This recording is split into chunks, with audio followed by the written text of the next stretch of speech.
다음 소식입니다. 옷가게 직원들을 폭행해 경찰 조사를 받았던 주한 벨기에 대사의 부인이 외교관 면책 특권을 포기하겠다고 밝혔습니다. 하지만 경찰 조사에 한해서만 면책 특권을 포기하는 걸로 알려져 우리나라에서 처벌받지는 않을 걸로 보입니다. 백운 기자입니다. 우리나라 영주권을 가지고 있는 외국인의 자녀가 우리 국적을 쉽게 취득할 수 있도록 하는 국적법 개정안을 두고 이를 반대하는 청와대 국민청원에 31만 명이 넘게 동의했습니다. 특히 특정 국가 출신이 혜택을 받을 거란 비판이 커지고 있는데 법무부는 개정안에 대한 오해가 많다며 해명에 나섰습니다. 홍영재 기자입니다. 정부와 여당이 최근 공무원들의 과도한 특혜 논란에 휩싸였던 세종시 공무원 아파트 특별공급 제도를 폐지하기로 했습니다. 특히 이 문제를 일으킨 관세평가분류원 직원들에 대해선 시세 차익을 환수할 수도 있다고 했는데 실제 환수까진 넘어야 할 산이 많습니다. 고정현 기자가 보도합니다. LG전자가 휴대폰 사업에서 철수하면서 이 빈자리를 놓고 애플이 적극적으로 나서고 있습니다.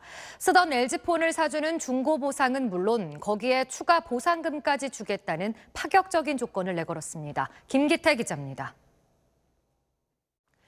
중국이 미국 시트콤을 자국에 방송하면서 방탄소년단이 출연한 부분을 삭제했습니다.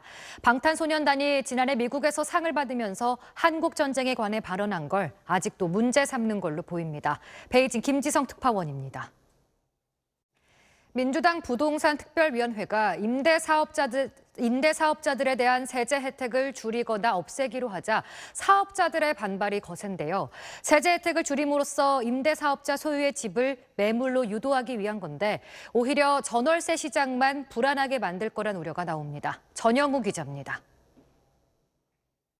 담당 부처조차 없어 사실상 방치 상태였던 가상화폐 시장을 금융위원회가 맡아 관리하기로 했습니다.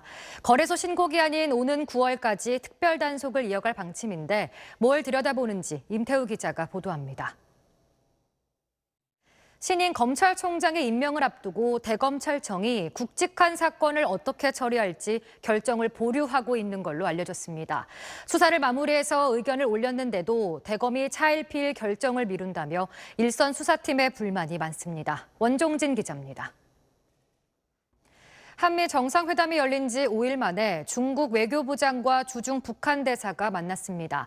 마스크도 쓰지 않고 팔짱까지 끼면서 친밀함을 과시했는데 북한과 중국이 오랜 혈맹 관계임을 드러낸 걸로 보입니다. 베이징에서 송욱 특파원의 보도입니다.